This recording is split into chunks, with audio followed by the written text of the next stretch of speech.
Hello and welcome to day 59 of our 2790 series. Today we begin reading Paul's letter to the Galatians. It's a much more general letter. It's not like the Corinthian letter that was to a specific church, but to a general population and a number of churches meant to be passed from church to church.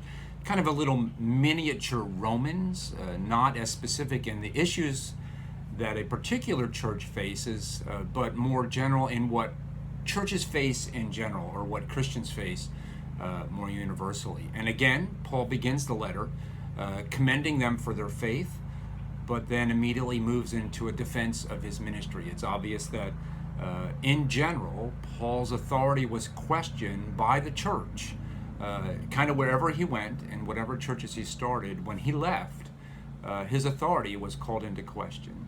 And that's because a group of Jewish Christians from Jerusalem followed Paul around from church to church. He called them, he called them a lot of things, but here he calls them the circumcision group. They were a group of people who were teaching that you had to be Jewish first and get circumcised and join the Jewish faith before you could become a Christian. And of course, that's just not what Paul teaches, particularly to the Gentiles.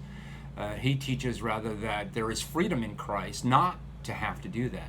And this letter to the Galatians is meaning to kind of back up that authority that Paul has. And so he expresses his disappointment in these first couple of chapters that they've forsaken the gospel to which they've been called, the teaching that he gave them when he first came.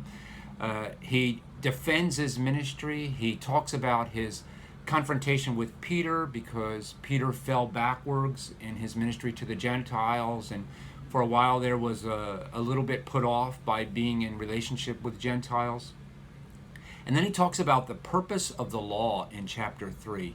And that the purpose of the law is meant to drive a spiritual man and a spiritual woman to the throne and the cross of Christ.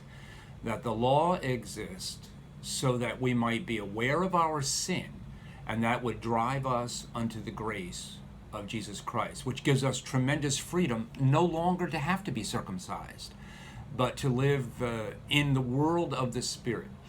And so enjoy the beginning of the letter to the Galatians.